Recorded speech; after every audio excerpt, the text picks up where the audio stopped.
should have sent that link out to folks. I'm gonna tap in.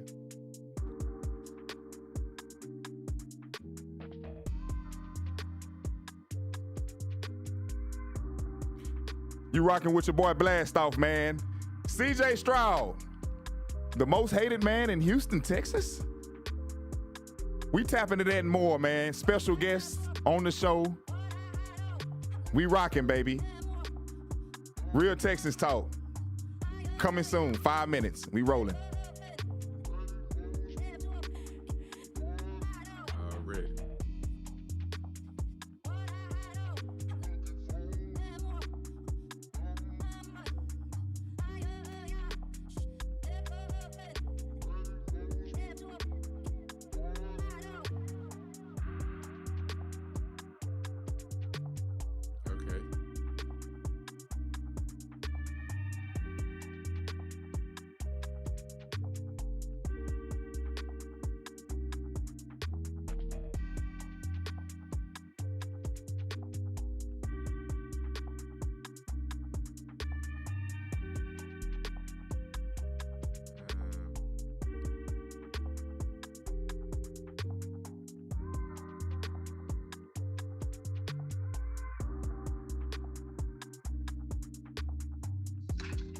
You in the bed? No, what's up? We trying to get this podcast with Blastoff. I'm Blastoff. I'm gonna try to. Hey, so what's the YouTube link?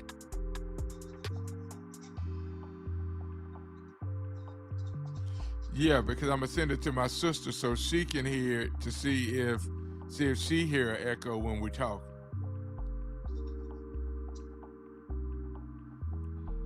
All right.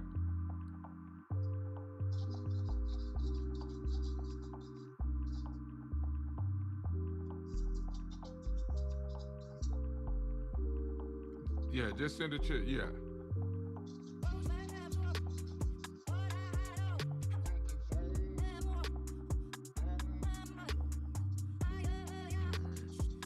Sabrina.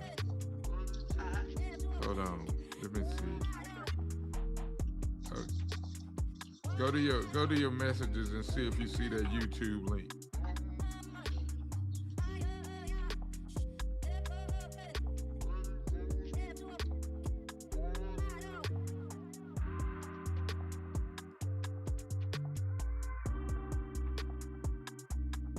Okay, I just sent it to her, so she got it. Sabrina, let me know if you hear it. Just text me if you hear an echo or something. Okay. Bye.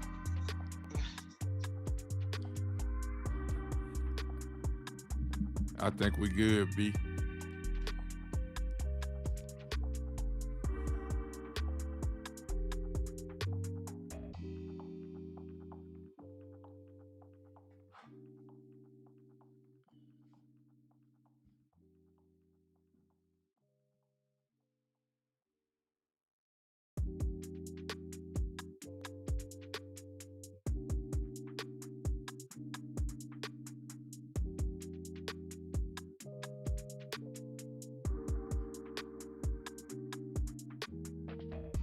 Yeah, now you did the right thing.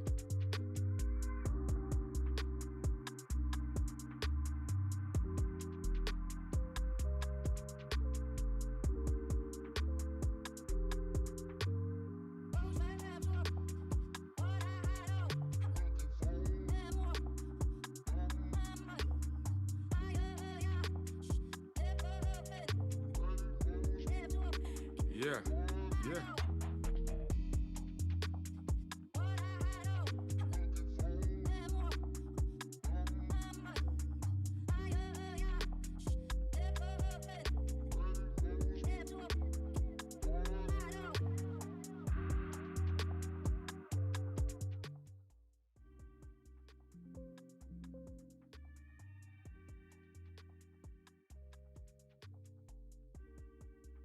My sister says she don't hear the echo, so we good.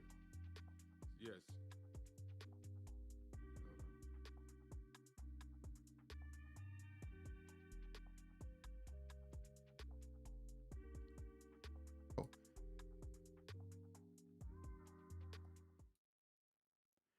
H-Town, man. You're rocking with your boy Blastoff. And as you can see, man, we joined by the best, Mr. Larry and Stafford yet again, man. H-Town, we tapped in, man. How you doing, big bro?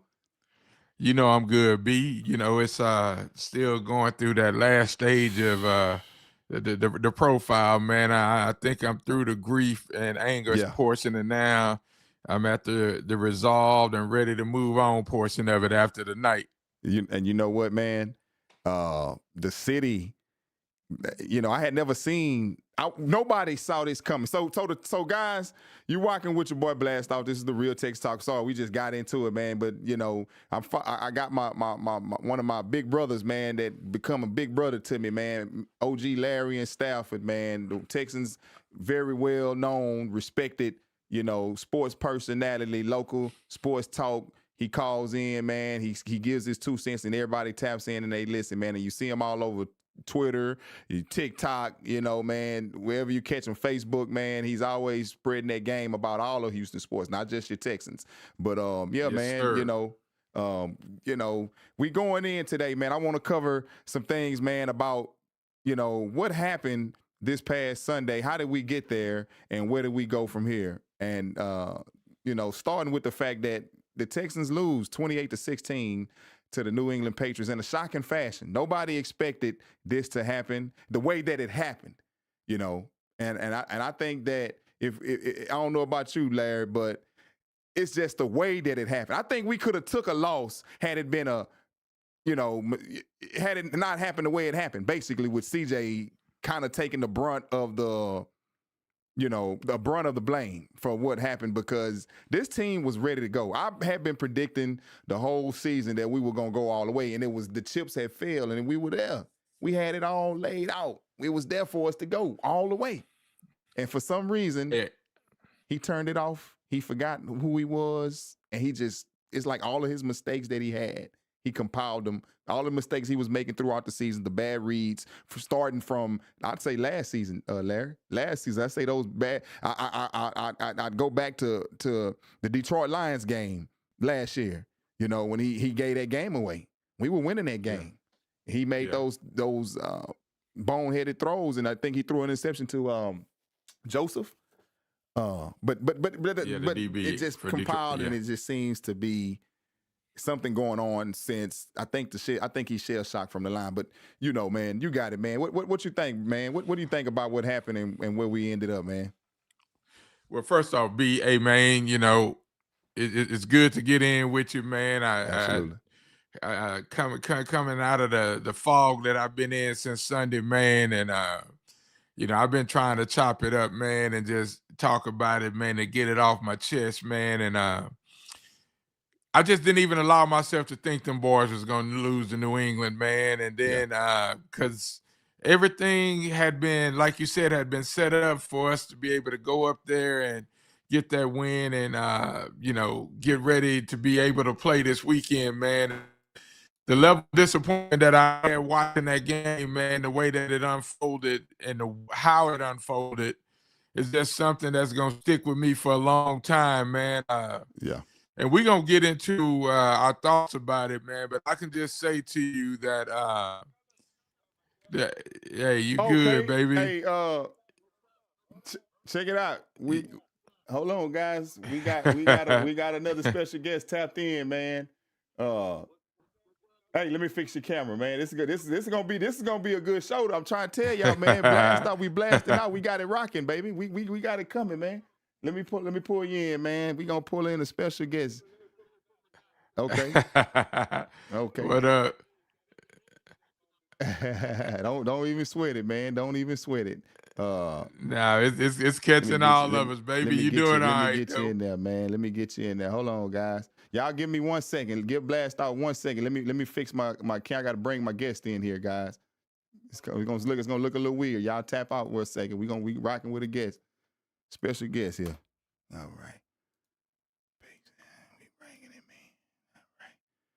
in. All right. There you go. There you go. You live. All right, guys. There we go. There we go, man. We got Mr. Dwayne Luke, man. Hey man, introduce yourself and let everybody know who you are, bro. And because this was just a random. They didn't see that coming, but just introduce yourself and let everybody know who you are, man, and you know what you're representing, you know, man. Because before we get into this conversation, man.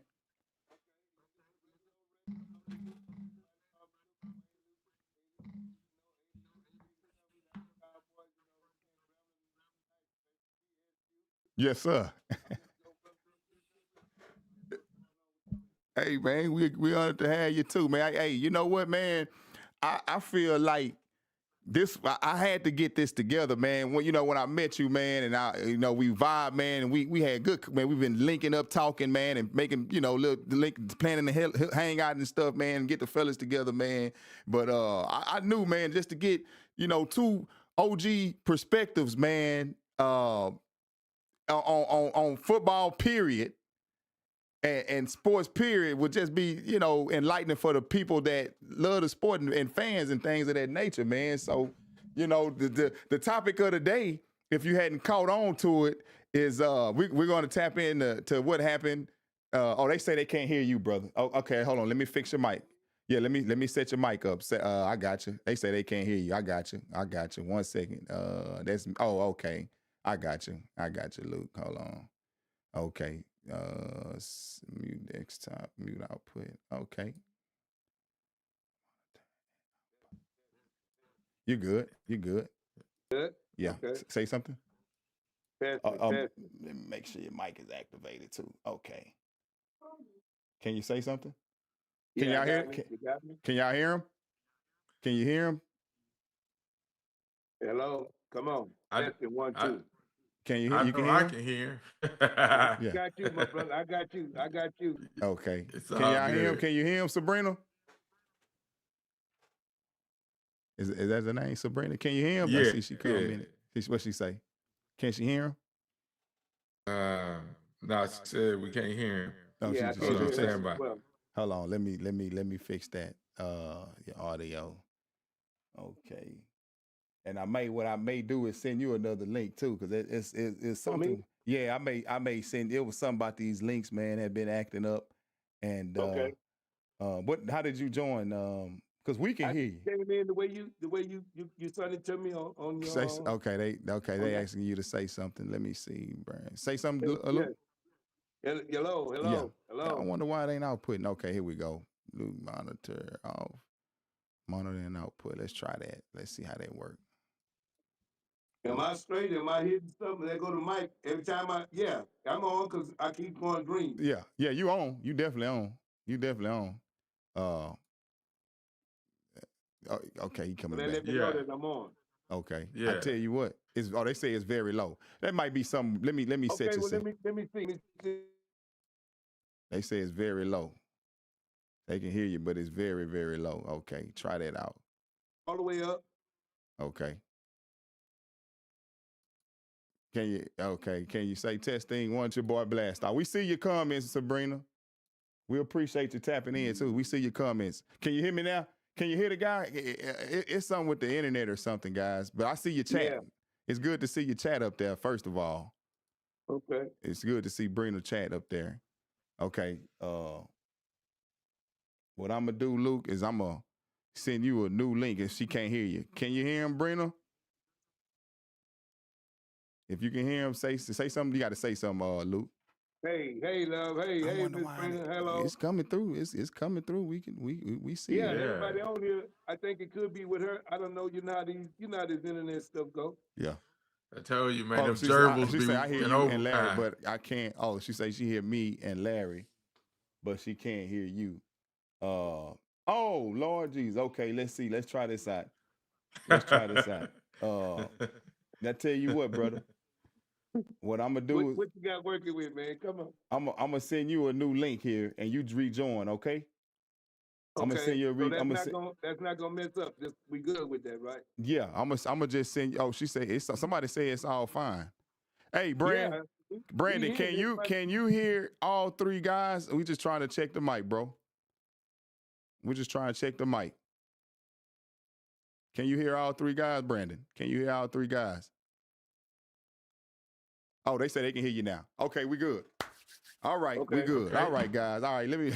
All right, we working, man. It's this. Hey, you know how life go, man. They try to throw things in your face, but you got to keep on pushing, baby, and that's what we We gonna gonna do. overcome, baby. We So, overcomers, man. We yeah, overcome. yeah, that's right. Hey, man, Yeah. look. Hey, so we glad y'all tapped in today. I'm fixing Larry's. We glad y'all tapped in today, chat, and you know it's finna be a nice episode, man. With I got some football connoisseurs on the phone on the live here, man.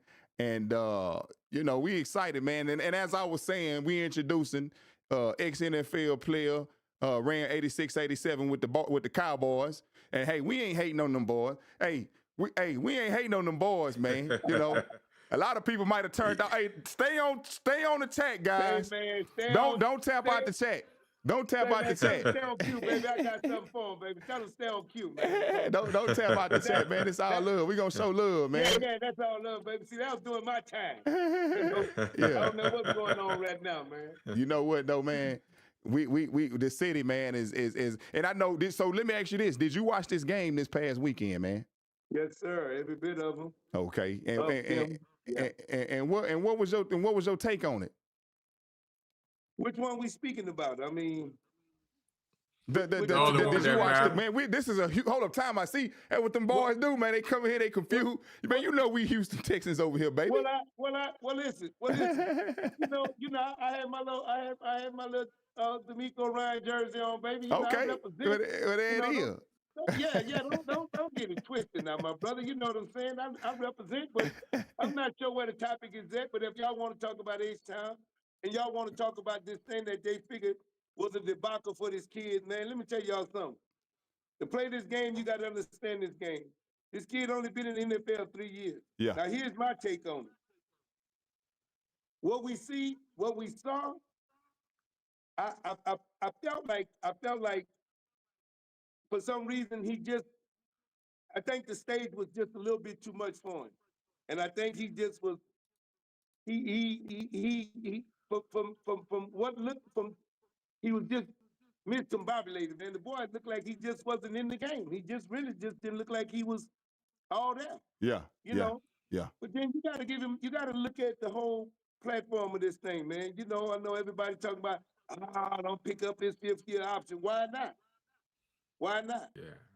I mean, I don't know. Maybe y'all may feel different. Y'all Houstonians, so I'm just asking why not. You know what I'm saying? I don't want to go against the grain because y'all might be saying some other things. I don't know. No. Ready. No, we ain't saying nothing different. That's a non-conversation starter, man. That not picking up his fifth year. Yeah. That's I don't even engage in that kind of foolishness, man. Because here's the thing, man. We ain't trying to be in the world where we searching for a quarterback when we have a quarterback. The only thing that I think why everybody's feeling that way, man, because it's the disappointment. It's the disappointment of, you know, the fact they lost on Sunday. And you know, and so I think that's why everybody's kind of saying it now, man. But yeah, the Texans already made it clear they're gonna pick up the fifth year now. It's just a matter of time them doing it. And I think one of the things that has to happen is that people have to just realize that just like in anything else, there's a lot of maturity and maturation that needs to go on with CJ. And that's gonna come with age. That's gonna come with time. But yeah, I got a picture. I got a picture on my phone, man, where we can go back and look at some of the quarterbacks that we ain't had to get through to get to this dude. And I ain't trying to be back there no more, man. Let me put I don't even have to go back in my phone. I can name 7 or 8 of them right off the top of my head, partner. Matter of fact, I played with one. Yeah. So tell us, man, because they gotta know, man. You know, who have you? Well, so go ahead. I ain't mean to cut you out, but you know, who what? Well, at that time, Kevin Sweeney was the quarterback in my day, right? Okay. But when this kid left the Cowboys, man, I don't even think he lasted another 4 years. You know what I'm saying? Because he was just, hey, man, he was just all over the place. Right. But that was their pick. You know what I'm saying? And I mean, you got to understand, Danny White was at that time. You know what I'm saying? So, but here's the deal, man. I tell this to everybody, bro. You know, Tom Brady had to get his shot. You know, he played behind Blastoff. I mean, you got to think about all of these cats that's been there, man. These dudes didn't win. I can't really think of how many players, brother, that we know that just came in 3 years and won a Super Bowl. Yeah. I think It's Tom did. rare. I can name a couple, but yeah. Yeah, but it's rare. It don't happen. But here's the deal. Those that did had more than what they needed to get over there. I mean, what I'm saying by that is players, the guys that was around them. You know what I'm saying? So you got to take a look at, they talking about, oh, the defense won't be the same. Man, let me tell y'all something. The Texans defense going to be a hell of a squad to be in the next couple of years. You don't just get rid of in debacle situations like that. We're not looking at what the Cowboys did. You got to look at how this whole thing is coming together. Yeah. They're going to put it on the table, man.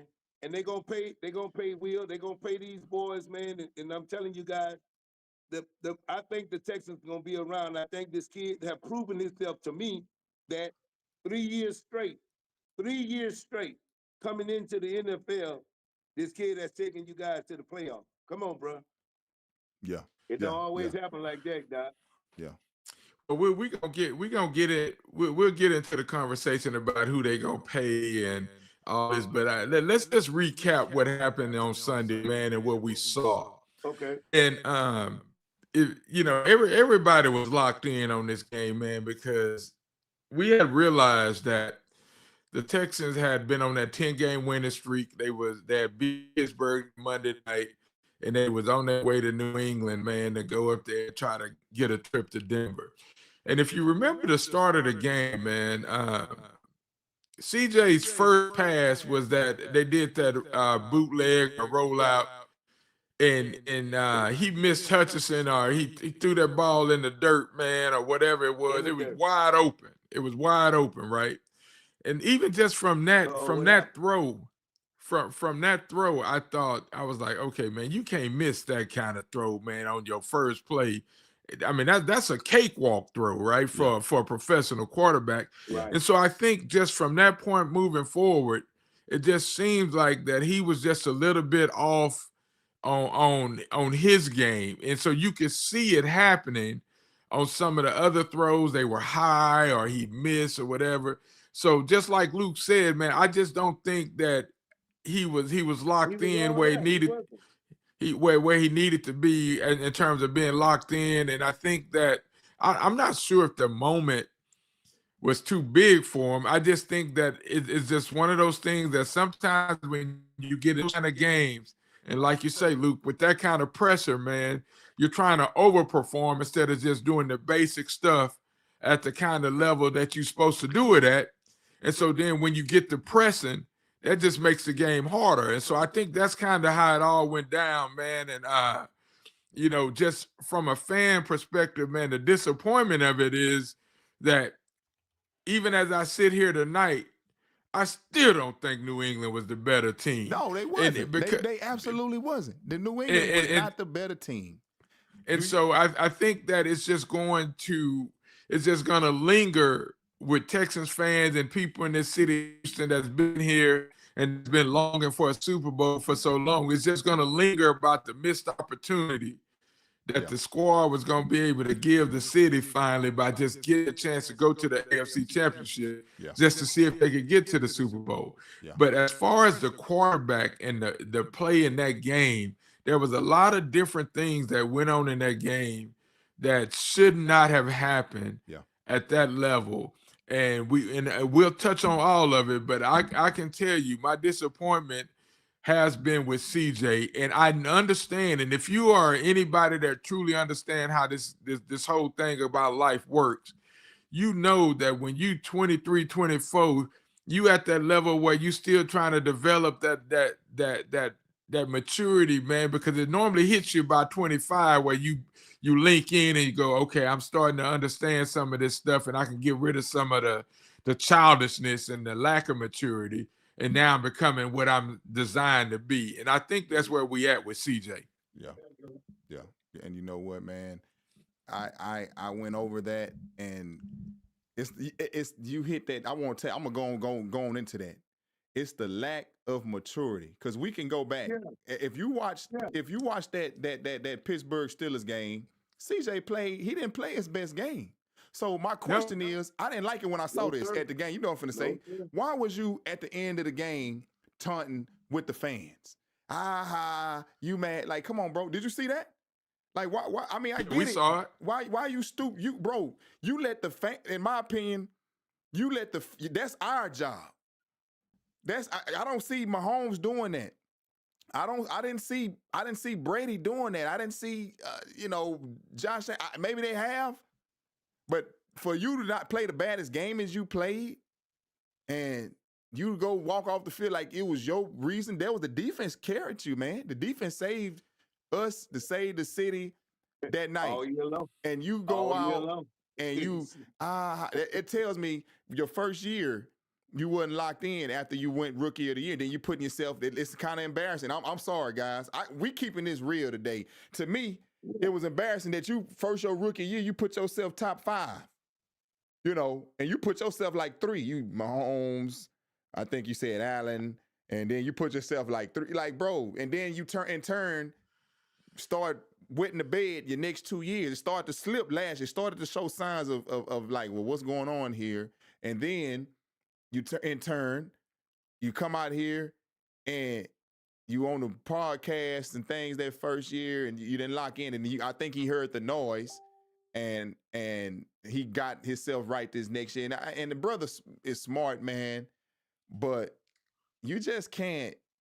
You got to be humble, man. You got to be humble until we win. I challenged the whole, and I was guilty of it too.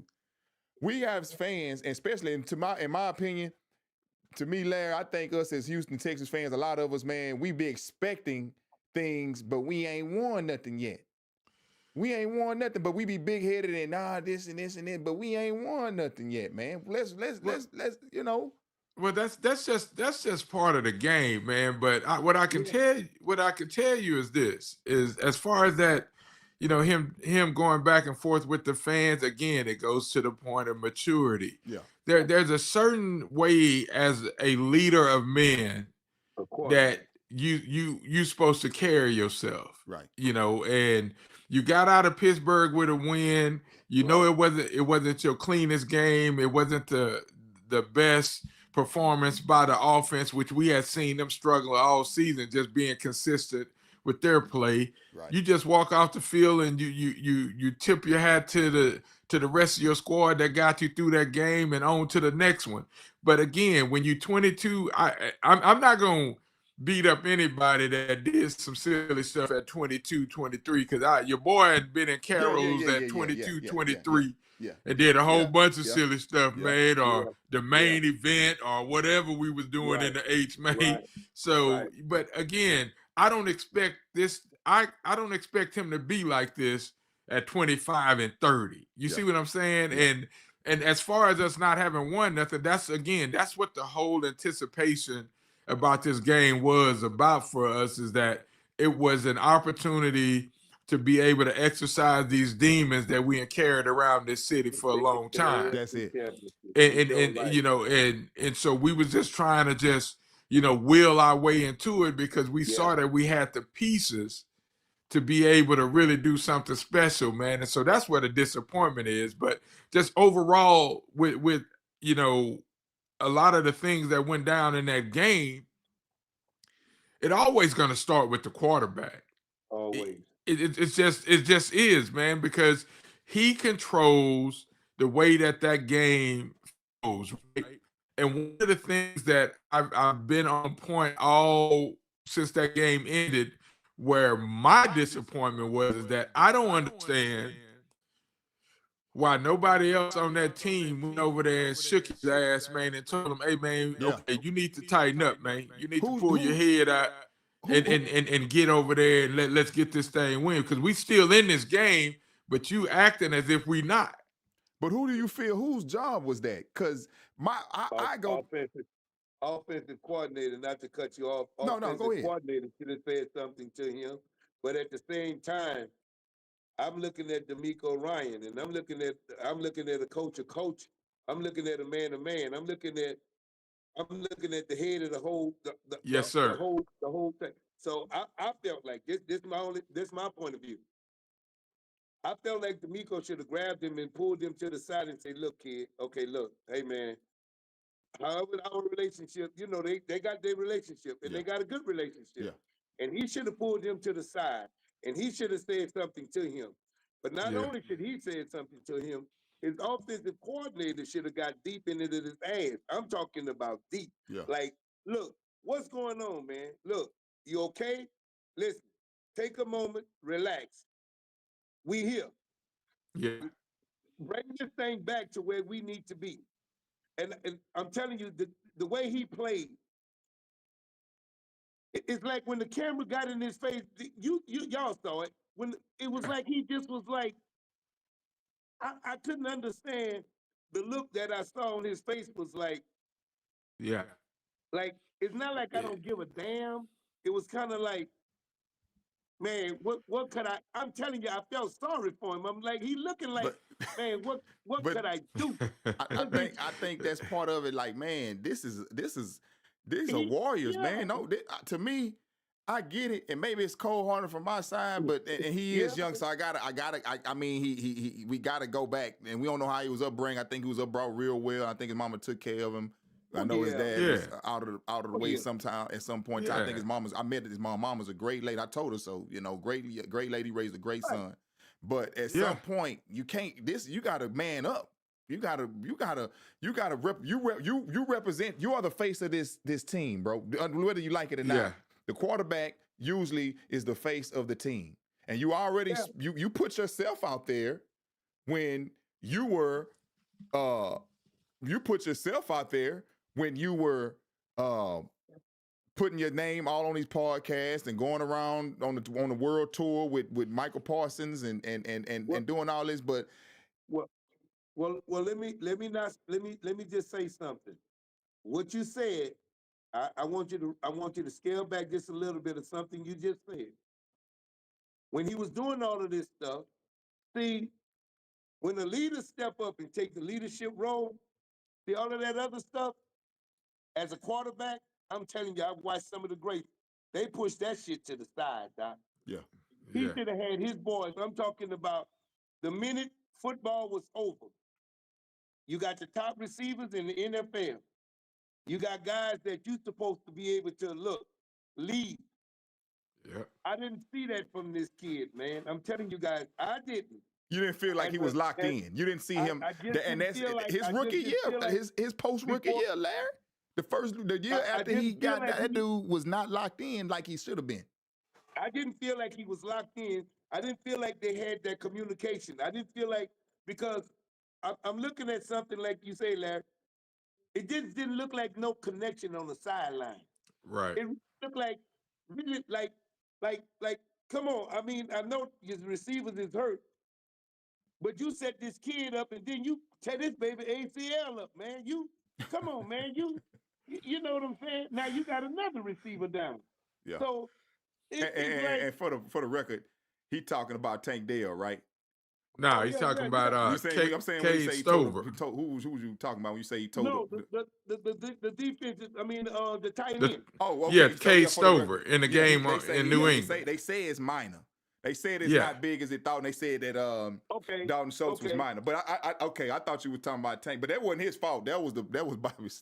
The only what route he had called that play when them boys crossed each other, and we're not gonna relive that, man. But what Luke talking about is that pass to Cade Stover out there in the flat, absolutely, and then it looked like he tore his knee up, but they said that he didn't tear his ACL, so they expect him to be all right. But what Luke is saying is that, again, it didn't look like he was playing with the type of confidence that we have been won from him all season. But we had watched this happen throughout different games throughout the season, and it was like a roller coaster ride with him. It was always up and down. It wasn't consistent. And so, again, that tells me, like what Luke was saying about somebody getting on him, and it should have been the OC and D'Amico and them having words with him, especially after you see that he's struggling And you Somebody ought should have said Yeah, something. that's so you that's ought to so be that's able on to coach. you ought to be able to know how to read your Yeah. players and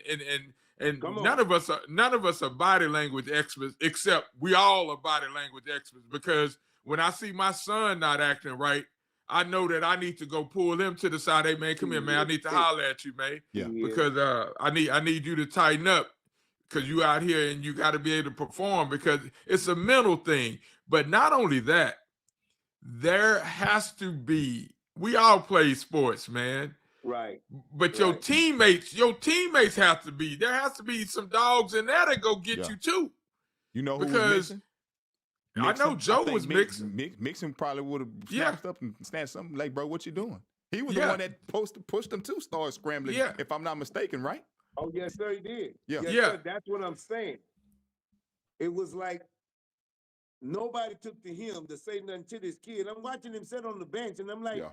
well, goddamn, Yeah. you know, just because you sat there, your offensive coordinator, you sitting there with the play tablet, but you rolling shit back. Put the tablet to the side, man.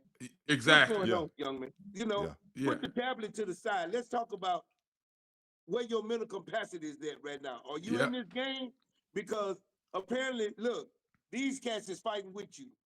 The opportunity to go to the AFC, I'm not saying that I'm not saying, I felt like this was the year. I really did, man. I'm with you guys. I'm representing. I'm like, this is it right here. Right. But it was just something the way he played in Pittsburgh. I told my partners and them, I say, his boy looking suspectish, man. I'm telling you, this boy didn't look like he was ready to go to the next level. And then I said, you got to travel to go into New England? Oh, come on, man. That's a hostile environment. And he just looked like he just, I don't know if it was that white stuff. The thing, I don't know if it was that white shit falling. but you know what? The thing is I think he let the noise get to his head. I think that, you know, because this was a game that they would have won had he just managed the game. Had he not gave them the ball 4 times, and I want to show a play here shortly, you know, we were up 10-7, you know, with the ball. Yeah. Yeah. And dude, all we got to do is protect the lead. That's all you have to be. But I think part of it came into, man, listen, he had already put himself in the top 3 or 4. That tells me, at his rookie year, that tells me a lot. That tells me that that's where he thought he was at. And that's where he been thinking he was at. So he wanted to take over the game to show everybody, hey, the defense getting all the praise, but I can get it. So let me try to make these plays. I feel like he was just doing too much trying to make these plays instead of sticking to the script, which has been getting them through the wins. To me, Davis Mills laid the script out for him, and he got better when he got back. Hey, just protect the lead. You know, you ain't got to be razzle-dazzle, but when you got to make a play, make a play. I know a lot of people ain't going to want to hear that, but I think that he played better when he got back from that concussion, because he was turning the ball over before the concussion came out. Ball, he was throwing crazy balls, starting with the what was that? Was that the Bucks game? I remember that Bucks game. So. That was crazy. He threw that and they went by, you know. So even when they played Jacksonville. Yeah. See this. Well, your boy played against Jacksonville, but the first time when they played, the first time we played Jacksonville, yeah. Right. See, I'm telling you, I'm not gonna say, Larry. I don't know. For me, I think I'd have pulled him, man. But then you know he on this stage, and do you let him carry it out because you know he's the leader. He's supposed to be the man that you gonna ride with. Yeah. Right. And I don't know, man. For me, I'd at least set him down a quarter, set him down, you know what I'm saying, and just let my boy come in and just, because last week I was missing this kid, man. I was like, he at the hospital because his wife was having a baby. I ain't lying. I was ready to put him in last week, bro. Against Pittsburgh. Yeah. Man, shit, I was ready to put him in against Pittsburgh. Yeah. Like, well, let me say this. I think the entire city of Houston was having that same thought about whether or not D'Amico should put Davis Mills in the game.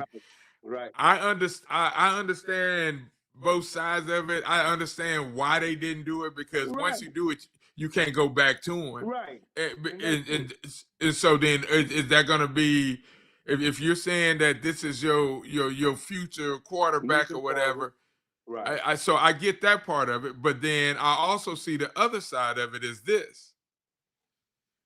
That game is bigger than one player. Right. You trying to get to the AFC Championship. If you pull him for a series and just tell him, hey man, we need you to just we gonna hold out for a minute, man, and let's just get this thing back on track, put Davis in or whatever. I can see how that, that could have worked. Like you treated like like he had a motivation. Yeah, That's how you would treat it. Like yeah. I need to get and you then motivated. because even at that point where he was having those struggles, they were still only down 2 scores. In a football game, you still got time to make all that up. Yeah. I mean, every bit of it. Yeah. And so it would have probably been a jolt to CJ, but it probably would have been a jolt to the defense and everybody else on the 53 that was up there in New England with him, saying, okay, we're going to just calm this thing down and go ahead and get this game, and we'll deal with tomorrow. Right. But I think the thing that what was the most frustrating part about it is that we had seen CJ not make those kind of mistakes throughout the season.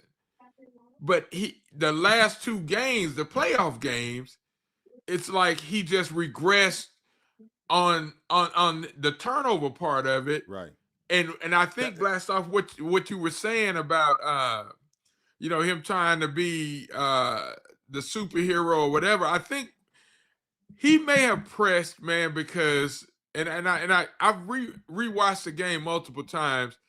He may have been pressing because he didn't have Nico, then he lose Dalton, and so the running game ain't going the way it's going.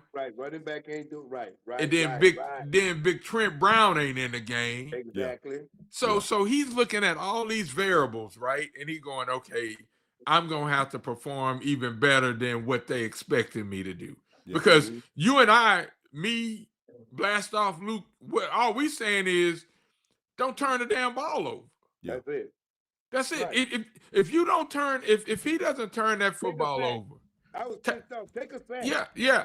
Because every single time that the defense kept giving him the ball back, he would do something to get the ball back. Boneheaded. That was boneheaded. Yeah. So when my question is discouraging feeling, but guys, y'all, and because defense is my game. So that's a discouraging feeling when you got a defense of that caliber, that lights out, that the best.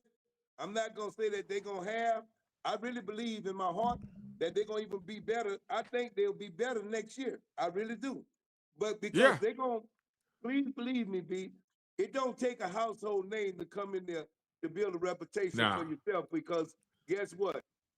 That's when you play your best, baby. Yeah. When you know what you're playing with and who you playing. When you know who you playing with, damn it, you're going to bring the heat. You're going to bring whatever it is that you got to bring to be a part of this squad.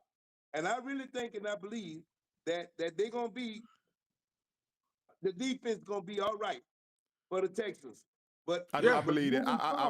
I know that. They're gonna be like, they're gonna be a steady presence with this defense like the Ravens. That defense, I believe that. They're gonna be a force to be reckoned with. They're gonna be always, that defense gonna keep them in it. I think that defense, they gotta get this offense figured out. And my question would be who would you share this with you? The offense gonna get figured out.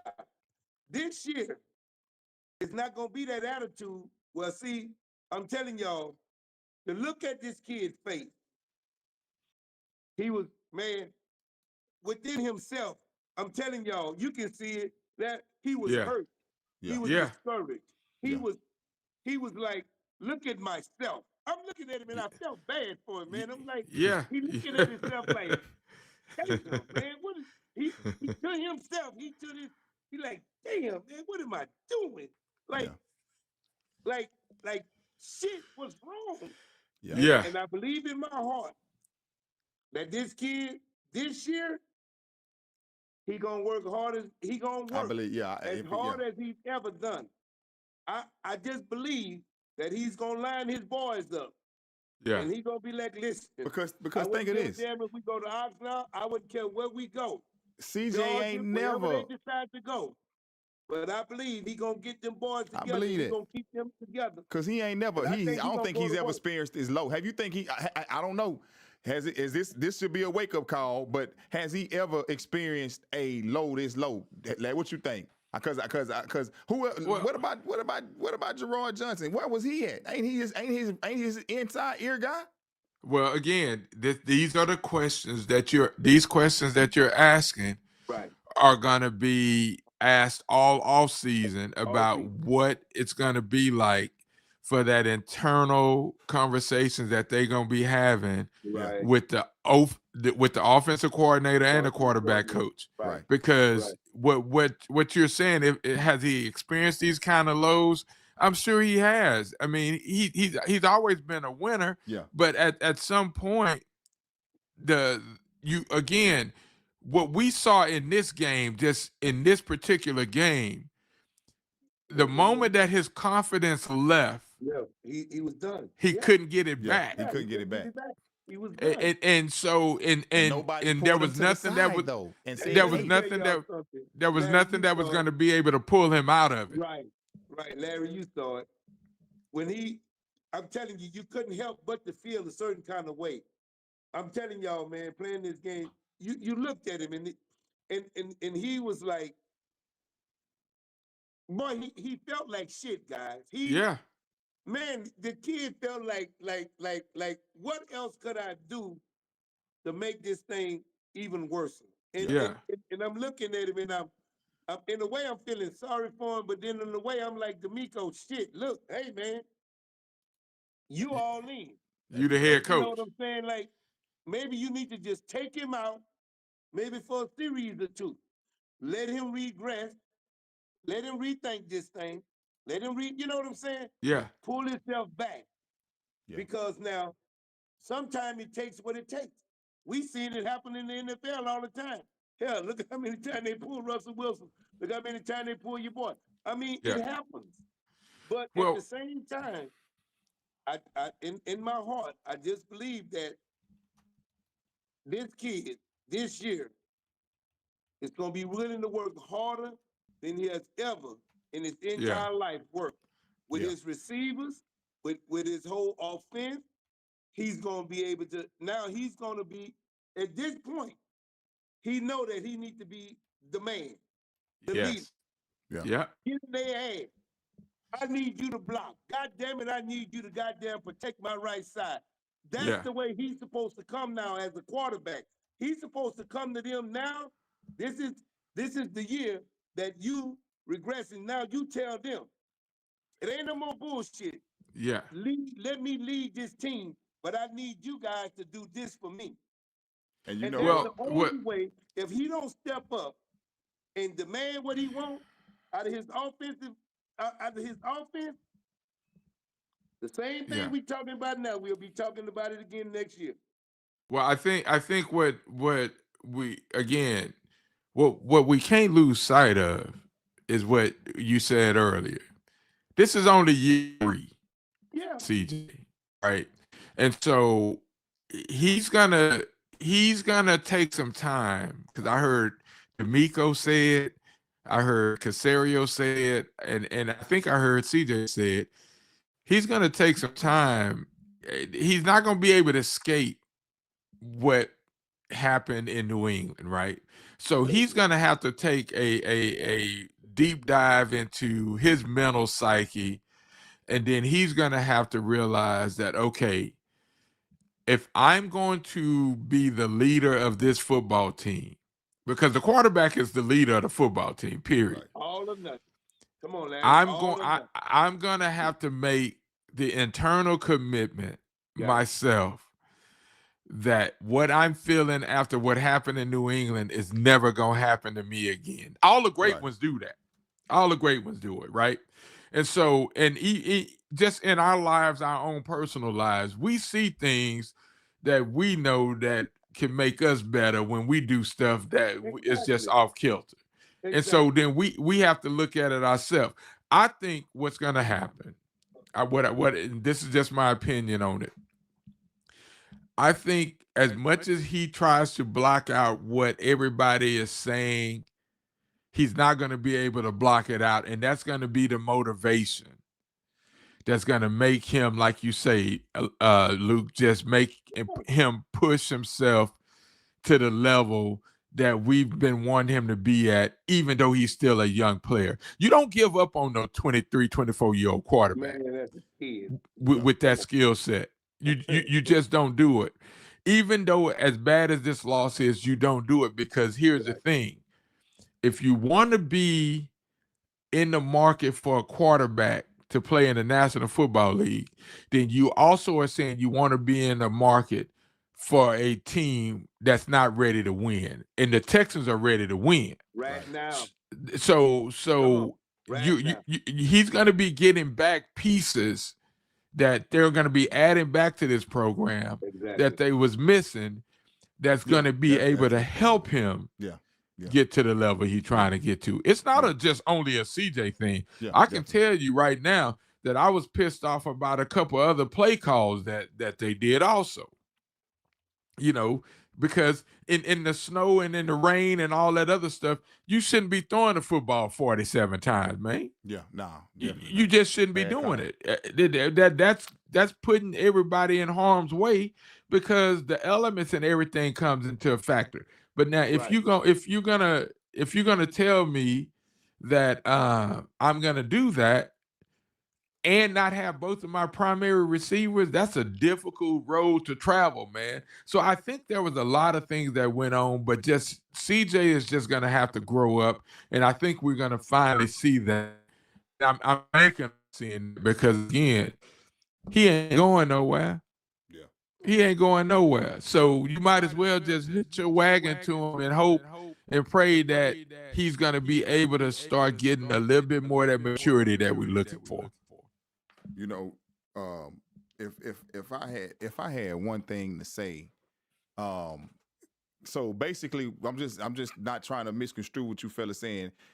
It's okay that, you know, he wasn't, because I guess some people come with it. That dog is what I'm saying. Some people come. I think Lamar Jackson has that dog. You ain't sitting out there. He got to get guys around him to say, look, man, turn it up, lock in. You know, don't pout. You know, don't be serious about your craft.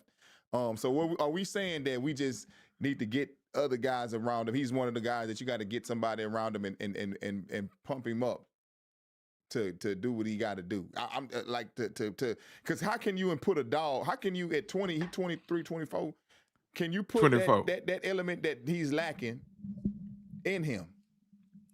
Because when I see stuff like what I seen when the quarterbacks get broken, and I go to Blake Bortles, I go to Jake Locker, you know, guys like, you know, these guys, when they get broken, man, it's hard to put these guys back together. I don't see them coming back. You know, CJ ain't broken, though. Are we saying that CJ Stroud is a Matthew Stafford where he just was misused wrong in the offense? No. Or what are we saying here? That's what I'm trying to understand, because he's not broken. Listen, man. You take a Sam Donald. You know, it's quite a few quarterbacks that I can just throw out there that we have seen that has moved on to other teams, that has become the person that they need to be as far as being the leader. What it's going to take, this is what it's going to take. This child is only 24 years old. Listen, this kid has played 3 years in the National Football League. And I keep telling people this. Don't write him off. He has taken the Texans to the playoffs. 3 years straight. Now wait. Now listen to me. Scale it back a little bit. How many quarterbacks that we can sit here and talk about has actually done that? And you're right, brother. He has been a catalyst of what's going to the playoffs 3 times. But I also would say, as it went on, the brother regressed. And I want to see that. How can he regain? Because your rookie year ain't supposed to be your best year in your career. You know, you fell off. He'll be back. Your rookie year is not supposed to be your best year in the league. Right. You know. Right. Yeah. You back. I think, did you turn your camera back on? I think your camera. No. I'm tripping Okay, there you go. because There you go. no. But I was saying that your rookie year that ain't. $3,000 generator better kick off. Oh, That's okay. the better. Oh, okay. I know that. That's all right. The lights off in the community, but I know that Oh, well, you generator better good. kick off. But check So this out. I'm back live, baby. Yeah, that's right. You got. I hope everybody ready for that storm that's coming too, guys. We gonna pray that everybody get ready, man. I guess mine just tested itself. Okay. So, Yeah. we good. But again, as I was saying, it's not his rookie year shouldn't have been his best year so far. He's supposed to be improving. So the thing I'm saying is it's been a steady decline from that rookie. Anybody correct me if I'm wrong, but the performance has been steadily declining, starting with last year. You know what I mean? And it seemed like all of his flaws and the things, it compiled itself in this Patriots game. This was his worst. The dude had a quarterback rating of like a 28, man. A 28. That's horrible. That's what we as fans are like. Me watching, and I know you guys have been watching and being in the sports longer than I have, or whatever the case. But me just tapping in, and especially being tapped in with the Texans, I've seen. That's why I can say Blake Bortles. I can say Jake. And when those guys got the JJ was busting these guys up, and they start to see ghosts in the pocket, your career over to me. When you start to see ghosts in the pocket, man, I have yet to see a quarterback in my that has and I ain't saying CJ seen ghosts in the pocket, but man, y'all help me define what is it that I was seeing? Because when I seen that from quarterbacks that I've noticed in their careers, man, that tend to be like the end of it. But y'all correct me if I'm wrong. I'm gonna put a Super Bowl quarterback on you, man. I want you to slow down a minute. Listen to this. I want you to go and pull up somebody. I want you to go pull up Drew Brees when he was with the New Orleans. Okay. Yeah. I know he's that's a legend. No, he stuck up the joint. And what, in San Diego? No, when he was there, yeah. Even when he moved around, man, Drew wasn't where he needed to be when he was in man, this kid, that's what I'm telling you. But when they moved him, I'm telling you, because he wasn't as tall as he was. Yeah, he was Drew like 6 feet, like 6 feet, 6'1". Yeah. Yeah. Well, let me say this. You're talking about whether or not he's seeing ghosts, right? Right. Blastoff. Well, here's the thing. Okay. I want everybody to quit talking about CJ Stroud rookie season. I'm way past that, man. Okay. Right. Because here's the thing. His rookie season, he had a rookie head coach, a rookie offensive coordinator, and the National Football League didn't have no film on him, right? Yeah. His second year, we saw him still put up numbers, but it was going to be hard for him to top his rookie season because they hadn't seen a rookie play at that level. And he played. Exactly. And he played at that level. And he played. And so then, now this third year, they switch offensive coordinator. So now he has to learn a whole new system. Okay.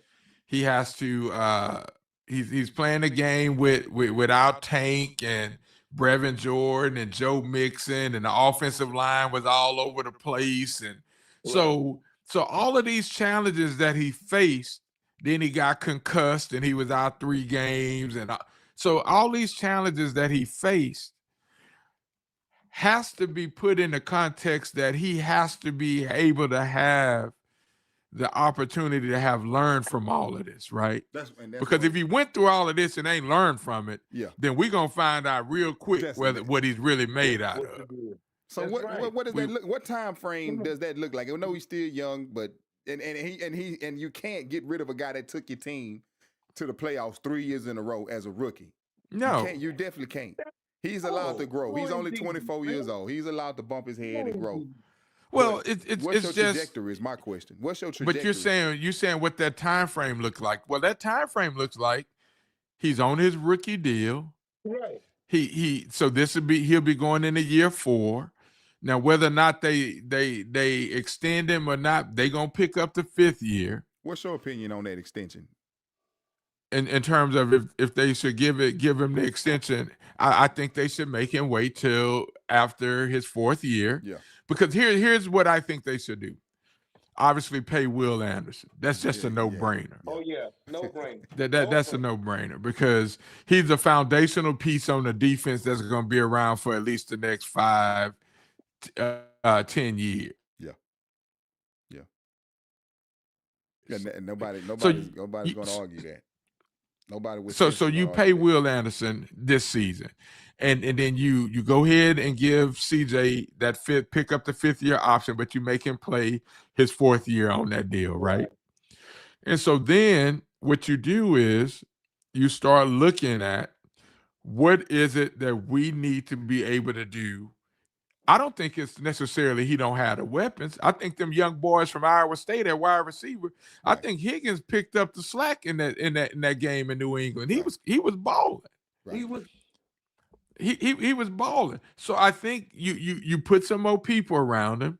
You let him get another year in this system to see if him and Kaylee can continue to grow.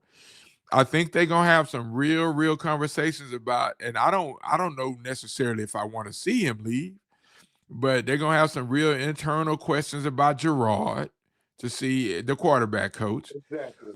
And I'm also in the corner of Kaylee needs to maybe talk to some people that are more offensive minded and see if he can step his game up in terms of the creativity department, because a lot of the things that he was doing, he looked like a first-year offensive coordinator. Yeah. So there's a lot of these things that have to be worked out over the offseason for the next 6 months before they fired up going into training camp. But the number one thing that needs to happen, I think CJ Stroud needs to get his body right. Yeah. I think he needs to lose some weight and get his body right. Yeah. But more importantly, he needs to get his head right and decide that he wants to play. What is Gerard Johnson? I'm just asking. What does Gerard Johnson fit in this? Because isn't that a testament to something? He's the quarterback. He's the quarterback coach. He's the quarterback. What role does he play in the development of CJ Stroud? Well, you've heard the story. He's been with CJ since he was in high school. Yeah. And so he knows, Gerard knows the fundamentals of how to play quarterback. Now, sometimes in relationships, they run their course, right?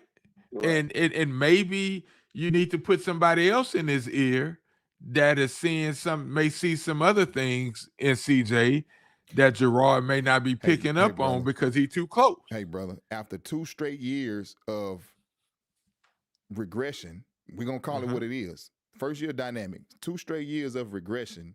Okay. You got to start, somebody got to come, you got to make some changes there. You can't keep switching offensive coordinators. Because Nick Caley didn't tell him to throw those, throw those lame ducks that he was throwing. Especially, when Gerard didn't tell him to do that neither. But that's my question. Like, what is the people around him that got him not waking up from those mental errors? He already knew this. The whole world was telling him, "Hey, stop trying to force it." We can't blame everybody. CJ threw that damn football, man. Right. I get it. But he had the defensive end in his chest, and he just threw it up in the air, man. But if CJ, so hold on, B. Let me say this on that play, talking about that when he just threw it up in the air. The moment CJ saw that tight end was on the ground, that damn ball was supposed to go in the dirt, man. Yeah. The play over with. That ball leave his goddamn hand, man. That's what exactly. I'm like, he tucks the ball and takes the sack. Develop that.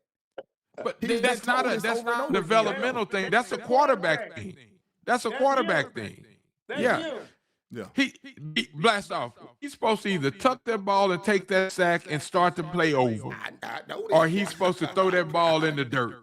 I know it. That's why I'm confused as to where is he getting his information. But that's not a coaching thing. That's not a coaching thing, dude. Yeah. That's a personal. Yes. I don't know. That's like I said again. Listen to me, D. Again. We can sit here and kind of just dissect this whole thing. Yeah. And again, I'll say this because when you looked at this, when this young kid was, I mean, they showed him so many times, and it's like it wasn't clicking for him. I mean, honestly, they sitting up there in the play booth, in the booth. They seeing this kid whole demeanor. Who you Now, talking about, the Patriots? D'Amico, I'm talking about the coaches in the booth. Oh, okay. They, Yeah. because let me tell you something. They got playback film. They got everything. That's in the booth. They play this Yep. shit back quicker than D'Amico can ever play it back. Yeah. Okay? Listen to me, bro. They see what they saw. At halftime, they should have did some serious letting him know at halftime, look, we cannot come back in the third quarter playing the same way you played. Right on. You just cannot do that. Now, how do you come out in the third quarter? I thought he was ready. He threw the ball, nice couple of passes. I'm thinking, okay, they done talked to him. He got his head right. All of a sudden, I don't know what flipped again. So when you look at this whole thing, man, it's not about the coaches. It was just something about how this kid whole demeanor was in this whole entire game was like, I'm not gonna say he didn't give a damn, because let me tell you something. He know the backlash that he gotta take. Right. He Exactly. know all of this stuff that's gonna come at him. Right. I don't know if the moment at that point was too big for him. I know this was an opportunity for them to do something unique, remarkable. Yep. I'm talking about, I don't know if he carried that pressure. You see what I'm saying? Because listen, Yeah.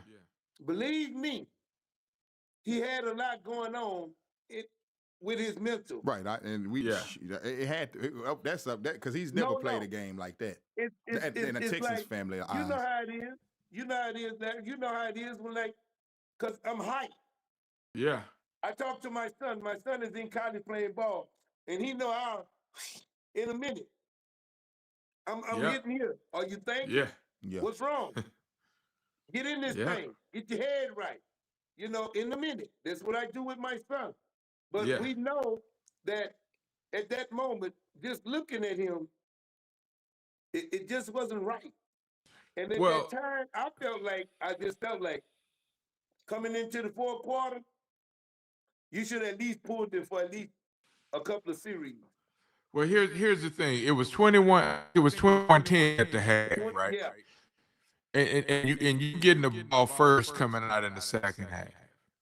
So at that point, when you in the locker room, all the offensive coaches should have been having a conversation with CJ at that point. Just saying, hey man, we down 2 scores. We get the ball first. We gonna go down here and score a touchdown. And now all of us, now it's 21-17. Right. And so we right back in the game. Well, they got a field to start the second half instead of that touchdown, right? Right. So the thing about it is, this wasn't even if D'Amico and them had decided they was gonna pull him to start the second half, which everybody where I was, Right. that's all everybody was saying. We need to go to Davis Mills. We need to go to Davis Mills. I wasn't against it. I wasn't for it. I was like, hey, what D'Amico should have the pulse on where his quarterback was, and he needed to make that decision. Well, he made the decision he made, and he got to live with it. Now, is that something that benefited only CJ versus benefiting the whole team? Because at some point, you have to look at the other dudes that you keep sending out there on the field on the defensive side of the ball who playing their ass off. Yeah. And going, we ain't giving you the kind of help that you need because offensively we doing dumb stuff. So I think just as a whole, I think the game mentally got away from CJ with them turnovers. Exactly. Because once he started having them, it seemed like they just kept coming. And he never he was comfortable in the pocket. And what I couldn't figure out was, and everybody's saying that it's because of the concussions or whatever, and they have all these analytics and all these numbers to back it up. He was running less. When everybody was collapsing on him, he wasn't taking off like he was supposed to. That was one of them. That's why everybody was shocked when he did that 11-yard run. And we're like, that's how you release the pressure that you feeling. You take off and take your 3 or 4 yards and get down. He didn't do it, but he wouldn't do it. So that's why when we say that the game may have been too big for him, he wasn't doing the simple things to keep the game simple for him. That's it. So what was he doing then when he played Georgia? Because he had some big moments, and that's when he got his. That's what made him the second pick of the draft. Because had Henry Ruggles made that kick, he would have been with the Panthers. But he that's what got me on him. Oh yeah, this bro, look how he performed under the brightest lights. Now maybe it's a lot of people been coming out saying, you know what, he had one of the best offensive lines, and of course he had the Ferraris of wide receivers. He had Garrett and Wilson and you know what I mean. And Marvin Harrison Jr. and Olave. Man, this guy had wide receivers galore. So what is it? Was it that? What is it that he has to have the surrounding the surrounding cast for him to elevate, or can he elevate? Can he elevate a team like Brady or Peyton Manning can elevate a team? And he's not there yet. But Brady won in his second, third year. Russell Wilson won in his second, third year. Ben Roethlisberger won his second, third year. Eli Manning won in his second, third year. See, these are people that I go back and I look at when I say these, you got that window, that rookie window, like you say, he's on his rookie contract. He has that rookie window to where, he has to take advantage, because then you got to start paying this guy too, because you already got to pay Will. You got these free agents. But all the names you just named, none of them took their team to the playoffs 3 years in a row from their rookie year to their third year. I get that. 100%. And so again, this game is unique in that things happen differently for everybody. Now, this conversation about CJ is restricted to the fact that the expectations that was placed on him by what he did his rookie year were through the roof. Yeah. We just wanted to see that ascension. Let me get back. We wanted to see that ascension in his game to continue to grow and get higher, right? Right. That's it. We weren't gonna lower the expectations. Right. We was gonna only raise them. Now, we thought that he was able to meet those expectations. Right. Well, in that game against New England, he failed at meeting those expectations, because once he started seeing the mistakes that he was making, again, I've said it, and he couldn't bring himself out of it. That's one of the notes I had down, that when going got tough as the season went on, actually. When the going got tough, he couldn't get out of that block. He couldn't get out of that block. He couldn't get out of it. Space. Yeah. And so for me, where do we? That's why I guess you can't, like you say, 3 years in a row he's made history. The team has made history itself. Yeah. His defense has been historical. And I think, like, I'm with you on that, Luke and Larry. I think this team is going to be good as far as defensively for a long time. You got young boys on there, young playmakers, and a lot of these guys ain't even up for contracts. I think Bullock and them come for their contract next year when they get the time to him and Lassiter, and those guys come up. They already got Stingley, and so they got money, man. They got the money, and the cap only gonna grow. But they got to. Don't worry about the defense. I'm not cutting y'all. Please, I'm telling you. Be honest with yourself. I'm with you. I'm not worried about the. I'm with you. They're gonna be all right. Figure this offensive out. Now, people wanted Mike McDaniels. He gone over to San Diego. Look like they screaming Brian Daboll, but Nick Caley ain't gonna go nowhere. So I argue that I would see if Nick Caley would take study under somebody and keep him on if you want to do. But you don't think he's gonna do that either. You think he'll get gone leave. If somebody I want your opinion. Could you see Nick Caley, like they say, well, I'm gonna bring Brian Daboll in here. Something just hypothetically speaking in here to try to get some reins on his offense and get the right players on his offense, and then you go ahead and take a step down as an assistant and study under him.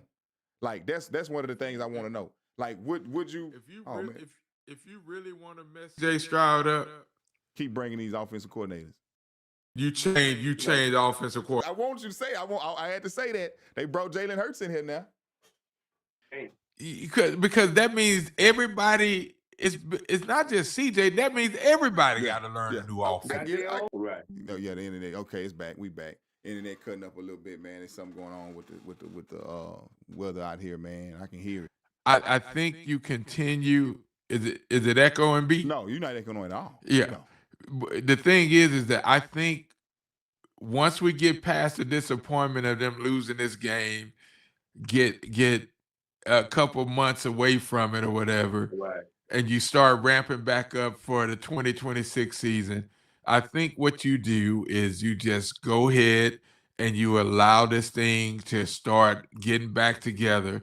Because what y'all were saying about the defense, we don't have to worry about money for the defense. D'Amico, that defense they're gonna continue to rotate them dudes through the defensive line. They're gonna probably bring back Tinsel.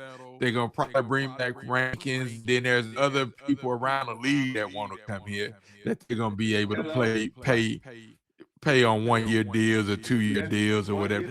So and Neil Hunter is under contract. Neil is under contract. Stingley is under contract. Petrie's under contract. You see what I'm? So that's not going to be an issue. And I think again, I'm banking on as Larry, somebody that's watching football. I'm banking on CJ getting his head right. That's what I'm a bank on. That's what I'm banking on. Man, we got as hard as that may be for me to deal with right now. I have to bank on that. Because the streets are littered with dudes that can't play quarterback that I don't want to have nothing to do with. Yeah, you got crazy folks out here, Larry. You see this guy here? You see what he say? Yeah. CJ Stroud for Will Anderson in the first for the number 1 overall pick to draft Fernando. Come on, man. See, I'm not gonna even engage that kind of stuff, man. Yeah. You got this is this. Yeah. Hey, come on, man. Come on, man. Nobody's doing this, man. Come on, man. You trolling, man. Come on, film in the that's funny, that's funny. That's what he's doing. We'll give you 2 seconds of fame, man, but you gotta come on, be realistic, man. I like what Fernando Mendoza did the other night, and I think his brother just transferred from out of there. I don't know why he went to Georgia Tech. He went to Georgia. But well, it's all about the mighty. Okay, maybe they gave him some money, maybe they talked that paper, but I like what he's doing. I think that I like what the Texans are doing. I just don't. I think that the main reason that the Texans that the fans were so upset because you got a lot of older fans that and I can name people like Michael. Shout out to Michael Beck on Twitter. He was upset. Yeah. I mean, many people don't know how long we got because this was the closest. If you've been following this team, this was set up for us to go all the way. You beat these guys, the Broncos, they down their quarterback. You run through them up there in Denver. You playing in the big game. We all really believe that it was all set up perfectly for us to go ahead and do that. But once it wasn't orchestrated. Now let's roll it back a second. Now look. Now, let me tell you again. Now, what happened in Denver, that happened. Yeah. Because Bo Nix is no joke. Okay. But now let me say this to you. Denver got a hell of a defense, baby. Yeah. Denver got a hell of a defense. Okay. Yeah. You want to look around. I just didn't feel like LA, was gonna make it that far. You know what I'm saying? But here's the deal. Let me share this with you. What Larry was saying, man, it's so true, bro. You got to scale back off of him. Let me tell you why you got to scale back off of him. I understand the city of Houston is just like any and every other team in the National Football League. Everybody New Orleans Saints was pissed off. The Cowboys and every other team in the nation felt like this was their year. Right. Yeah. That's every year, Doc. That's just the way this thing goes. Yeah. The Texans had something that was tremendously special. But they special showed out. And I'm being honest with y'all. Man, their defense is ferocious. Yeah. Their defense is for real. The one thing that I know that this coach that y'all got standing on the sideline, that I love, this brother, Yeah. he know how to put pieces. Yeah, especially on that defense. And I'm gonna give a shout out to this brother here, Molten Metal 5645. He said he been watching Houston football since the 70s. This was the closest to a Super Bowl since the Love You Blue days of Bum Phillip. You know, and that's a point that I was trying to go at. Like, it's a lot of people, man, that they don't know how much longer they can take of this. You know what I'm saying? And then to see them get this close and had that much, man, it was the path. This was the easiest path. You had Lamar out the way. You had Mahomes out the way. Allen was out the way. You got a broke quarterback standing in front of you that he out the team. You got a backup Jared Stidham. I think is that who they was? Yeah. Jared Stidham waiting on you in Denver, and y'all gonna feast on that. And y'all on your way to the big game. Everybody saw that. Everybody could foresee that this is our year, and that was just so that's what it was. It's just the disappointment of man, and more disappointment was CJ. You threw this game away, brother. We would have never. We never saw this coming from you. It's one thing if we seen you even had a game like this. He's never had a game this horrific. Well, let me say this, B. Let me say this. Talking about watching football since the 70s. My mom and dad went to Yates. I'm born and raised in H-Town. I remember when them Greyhound buses came into the Astrodome with Baum and Earl and Dan Pastorini, and we gonna kick the dough in, and it's been 47 years since we kicked it in and all this. The picture looked perfect for the situation that we was looking at going to Denver, but it wasn't no guarantee that we was gonna win in Denver. It just looked like we could win in Denver. But here's the thing: you gotta play the game. And the game has to be played for you to get there. The Texans blew an opportunity in New England because they were the better team. New England gets an opportunity to go to Denver and try to get to a Super Bowl. What the Texans moving forward has to look at is what do we have to do now to take that next step? Well, that next step comes with what you do in this offseason. Do I send my quarterback to go talk to a quarterback therapist, get his head right? Does he mature on his own? Does he go talk to a different quarterback coach and pour over the game film to see what kind of mistakes that he needs to grow up from? Do you get Joe Mixon back? Do you get Tank back? So then you start you got your left tackle for the next 10 years because he's solid. Yeah. Solid. So you got pieces. This isn't a tear down where they got to tear the whole damn thing down and start over.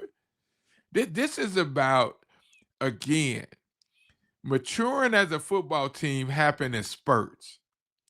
And if you're going to play this game at a high level, the one thing you can't have is your quarterback being a problem. Yeah. Because if your quarterback a problem, your squad is a problem. And so I don't think this is something that can hold CJ Stroud back. But if it is something that holds him back, they better be able to recognize it real fast and then be able to make whatever kind of adjustments they have to make. Because the bottom line is this. Nick Caserio said it today on his press conference. We don't look at how windows open and close. We look at just building a football team. And that's what his thing is. I'm going to continue to put the kind of players that D'Amico wants on this football team. And then we going to continue to just keep running this thing till we get to where we trying to go. Exactly. That's how they thinking. We as fans, we thinking emotionally because we saw CJ looking over there like he was about to cry and looking sad and we as men, we thinking, hey man, hey, you playing a game, dog. Pull your head. Let's go. Let's go. You can get this thing back on track. Well, he wasn't able to do it, and maybe that's something that he's gonna learn from. Yeah, you got to because if he got any kind of if he got any kind of snap about himself, that should eat him up. It should eat him up because so what you're saying is next year gonna tell you everything you need to know. Yeah, pretty much. Yeah, it's gonna tell me exactly what kind of player CJ Stroud is gonna be moving forward. Right, and where his mental capacity going to be. Yeah. You going listen, man. You listen. You will see that moving forward. I'm telling you guys, and Larry, you know it. They gonna put some stuff together to put this kid in the position to say, okay, time out. Now it's time for you to figure out what direction you're gonna move in. Yeah. Because you cannot play like you played and do this again, right? Because I mean, and I'm not saying that I'm just saying, guys, the kid was rattled, man. For what reason I could not tell you what was going on with that kid. What we saw was ferocious, man. Like it was just, I can't really explain it. But what I'm saying to you is this, though, Z. This year, coming into this year, 2026, you're going to see a different kid. Yep. You're going to see something totally different. And I'm telling you, don't worry about your defense because your defense might be better this year. Do you know how many players want to come here? Exactly. Especially on defense. Especially on defense. Exactly. On a one-year contract? Listen, do you know that you only missing 3 really strong major components on your offense? You need somebody on this boy right side. Yep. He got the left side covered. Yeah. You need to put somebody, or you need to build, you need to go into the draft, not only into the draft, but you need to go and get some caliber guys that you can put in on offense that's going to be able to stay healthy or that can possibly stay healthy all year long. Yeah. And I'm telling you, you're going to see a different outcome. You will see a different outcome because the one thing I watched and I know, he's smart enough to know when his ass can run, he coming out the hole. Yeah. I've seen that you can do that. Yeah. I'm telling you, I heard what you was talking about, what he had around him in Ohio. This is a different segment. Yeah. You're talking boys against men. Yeah. I tell people that all the time. You're talking boys against men. Yes, sir. On this side of the block, you're playing with real men. Yeah. Over here, you're playing with kids that's coming into being or developing into men. Yes, sir. So he had everything he needed when he was in Ohio. And he proved himself to be where he's at. And what I will say about this kid is this. Give him the opportunity. I know many quarterbacks have said in this game and haven't done what they needed to do in 5 to 6 years. Yep. Yeah. Okay? Yeah. Give him that opportunity. And I understand the city of Houston, y'all ready for it right now. Well, Indiana, New Orleans Saints, and a whole bunch of other people was ready for it right now to win this big game. Yeah. And I'm not just talking college, nor NFL. I'm just talking about sports in the general. So, no, you're absolutely right, man. But let me say it to you like this, B. And if we need to wrap it up or whatever, you just let me know. Yeah. But let me say it like this. Take your time. When you're a freshman, you don't know nothing. Yeah. When you're a sophomore, you start learning a little bit more. Yeah. When you're a junior, now you're starting to think you're feeling yourself and you think you know a little bit more than everybody else. I'm liking where it's going. by time you become a senior, your ass better know everything because it's on you, right? Yeah. That's a 4-year window span, right? That it takes for that maturation process. We've all been through it. Yeah. I remember walking in the college, man, and thinking, man, I was the man in high school, man, until them boys on the yard started. Hey, man, we finished. You walking around here thinking you still your Letterman jacket matter. Your Letterman jacket. Hey, man, that's championship, get off your jacket. None of that stuff matter, man. Hey, man. And so, but then you become a sophomore. You like, okay, I got hit enough times, and I did some things. I learned some stuff. Yeah. By the time you become a senior, then the program becomes yours. Right. This is where we at with CJ. Even though the disappointment of what we've experienced with him in the last couple of years and all the different things that changed, the boy ain't even a senior yet.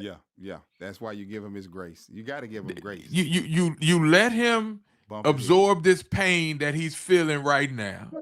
We can get back here. Chiefs did it so many times. We can be that. We can be. But then now you a senior, son. Yeah.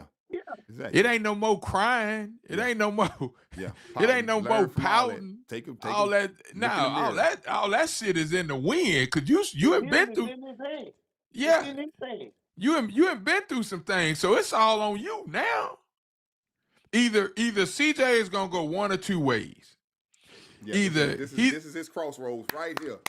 Either he's gonna use this to throw some more propane on his fire. Yeah. Or he's gonna use this to throw some water and put his fire out. It's that simple. Yeah, I like that. He's gonna chop wood, baby. I like exactly. I like that. Man. So, City, y'all hear this? Y'all, this is the talk that we needed to hear, so we can just settle down. I know you're mad. I know there's memes, there's jokes. They cooking him out there, bro. They cooking him like burnt toast. I don't care about them being. This year, this kid is gonna chop wood. Yeah. Y'all hearing it here? Exactly what you said. I recall, hey, man, when I got to the G, man, I'm in there with my little Letterman jacket on, little shady shit, man. You ain't finna get on the field out here, partner. Nah. Like, what you mean? Hey, man, sophomore year, they like, say, man, you got to earn your shit here. Yes, sir. Man, yes, sir. Man, y'all crazy as hell, man. Y'all don't know where I come from, man. I'm out of New Orleans, Louisiana. I'm talking that Cajun shit, man. Them boys like, whatever, man. Whatever. None of that matter. None of that matter. Hey, man, shit. They all came from the mud. They all know about it. They like, we got them It's a bunch of savages out here. But look, man, it's what we all know. It's the process. It's the process. You can't skip steps in this thing, right? Yeah. Because if everything just, and we can look at all our own lives. If everything just continues to go good all the time, you might want to look around and see what the hell going on. Yeah. Because there's gonna be some bumps, man. Because the bumps is where the learning occurs.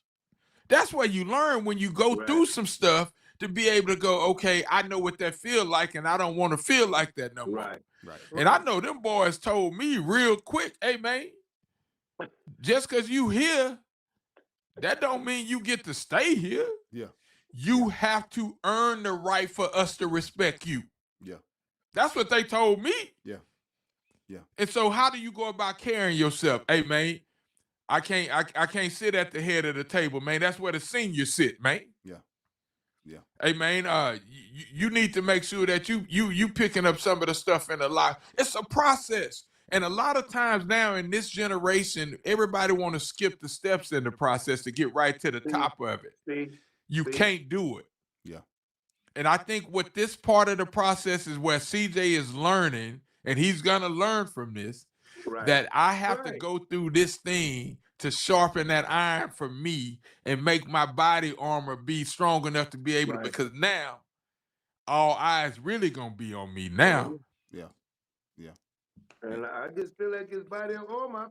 I just feel like this year, I'm honest. I just really feel like the process that he has come through. Yeah. And let me tell you something. D, listen, man. Don't you think for 1 minute this kid, as a 24-year-old child, young man, because we got kids his age, Yeah. don't you think he didn't take in consideration what took place, what happened? Yep. Don't you think every night of his life, because when you play this game and you don't get, it's on him. Real tough. Yeah. It's on him. Real tough, man. Let me tell you something. He feel like he have let this whole entire city down. Yeah. And everybody that's moving along with the Texans, he has let them down. Yeah. Let me tell you something. I believe, and I'm just saying that I hope that he achieved this thing the way we did, and knowing and understand this is senior year. Yeah. Huh? Yeah. This is senior year. There you go, guys. And I'm hoping with all grace that this kid come along and say, you know what? Lights out. So guys, you know, this was a awakening for fan base. I think I needed to hear this. You know, I had to go over and review what happened and hear different perspectives because, man, I was effed up, man, about this. What happened? We so close. I've been waiting 20-some years. I've been a fan since day one myself, so I've been a fan. And just to see how we were so close and it just gets snatched away, I think that just hurt everybody. But we got to temper our expectations like they say. You know, you heard it here from two, you know, people that understand the game deeper than a lot of us understand the game and a game of life, too. And they telling us, and they telling you that, hey, it's just his junior year, baby. He had to bump. He didn't roll the highs of the highs his first year. Now he had the spirit. This is the lowest. This is the lowest it's gonna get for CJ Stroud. I believe it's so. I believe it's so. And coming from there, guys, you know, we can only expect greatness out of this man because we know where he come from. We know his foundation, his roots. He rooted in the good Lord, man. He loves God. He prays. He shows him all the honor. And God had to humble us sometimes. Maybe we don't know what his backstages was doing and all that showboating and things of that nature. Nah, brother, you calm down. You got to prove yourself. What you come out, to me, that whole Steelers situation where he was, that was you coming onto the field as a freshman onto the field with your Letterman jacket on. They like, man, take that off.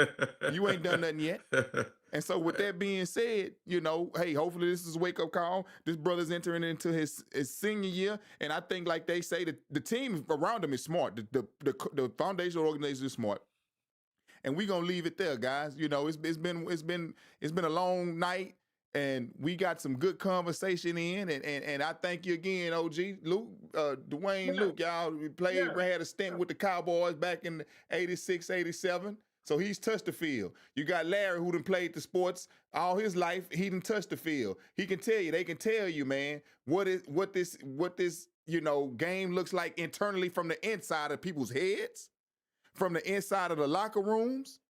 You know what I mean? From the coaching, from everything that these people deal with on a daily basis. So you ain't going to get it more realer than him. That's why this is the Ryl Texans Talk, because we want to bring, you know, culture to you. We want to bring our culture. We want to bring real talk, real perspectives. Not, you know, you're going to have all these other people that's outside that don't understand. We get into the meat and potatoes of it. The fans were upset, and I left feeling a little bit, but I promise you I did, because you made it make sense. Y'all made it make sense. This is this guy's junior year. He going into his sophomore year, and a lot of people, you got to get a guy grace. Yeah. You're going to his senior year. You got to get a guy grace, man. So with that being said, man, hey, brother, where you want them to find you at, man? Well, can you give out your social media, man? We'll post it up here, man, and put it in a video so they can tap in with you, man, and tell them a little bit about what you do before we get up out of here, man, tonight. Oh, you talking with me? Yeah. You got a social they can tap in with you? You know, they want to follow you on? Yeah, well, you can follow me on, you know, I got my Instagram page, you know, it's D-Luke. Yeah, it's D-Luke at We're gonna put Trucking. D-Luke, okay. What is it, brother? At Trucking, but I'm on there, but you know, it's just with me and my son. That's all right. Somebody might be out here being needing some logistics, some commodities move or something. You know, well, look, we ain't gonna hold. but I sell flour. That's what I do. I sell grass, baby, all Okay. day, every day. Okay. You know what I'm Yes, saying? sir. So that's what I do. You know what I'm saying? If you need your yard done, taken care of, it doesn't matter what kind, Palisade, Bermuda, whatever it is you need. D. Luke, what is it, Luke big Truck, baby? we go get it and come back with it. That's my motto, man. Yeah. So, Yeah. but Yeah. but like I say, man, look, here's the deal, man. I really appreciate it, and I got a partner. Larry, you might know old Stanley Petrie. You know what I'm saying? That's a Jay. little Y'all know. Hey, that's Petrie. what I'm That's who saying? made who he is. Yeah. So that's UPS, man. that's my boy. But Billy Ray Valentine, man. These boys like to come on out here and talk with y'all, man, cause Okay. they feel We'll the same love way that. about these cats, man. You Yeah. know what I'm saying? We do our thing. But Look- listen, I Go really ahead. appreciate it. I really appreciate it, man. And I look forward to just coming back out here talking with your fan base, man. Oh, Just, again, yeah, chopping it absolutely, up. absolutely. Yeah. They gonna see you Yeah. again for sure, man. Because we Yeah. locked in, man. But y'all give him some time, man. Y'all Yeah. give him some time. Just do that for the real Texans fans, man. Yeah, give him some man, time. give him a little bit. And I think he understands now that the patches got to come off. I think he understands now, he got to take the patches off his eyes. I think he understands now. I really think that from looking at him, I really think, man, that he's gonna be okay. Now I'm look, not gonna say he's gonna win the Super Bowl next year, but I believe that he's ready. Now when y'all see CJ come back with a ball fade, man, Huh. and then them Huh. dreads You gonna know gone, it's for and real. He going to the bowl. He done went then all you the know way it's gonna in. be what's up, man. But look, let me say this to you, hey Luke. It's a pleasure to be on with you, brother, man. I appreciate your knowledge about the game, man, and having been a part of the game, man. And again, man, all these kind of things that we talk about in this arena, man, where we talk about sports, man, is also just a roadmap for life, man, because all of us have to go through these kind of struggles, man, Right. to get a clear picture of where we're trying to go, man. And as difficult as it is to feel the disappointment of losing and things like that, man, because we really want something so bad, sometimes on the other side of that, you get to see the glory that is really going to be meant for you. So, hey, man, y'all know where y'all can find your boy Larry Stafford, man. I'm on the radio most of the time, and y'all know where my Twitter and TikTok is, but I can tell you this. One of the things that I really, truly believe is that in this city, man, you got a lot of folks that know a lot about football, basketball, baseball, and sports in general.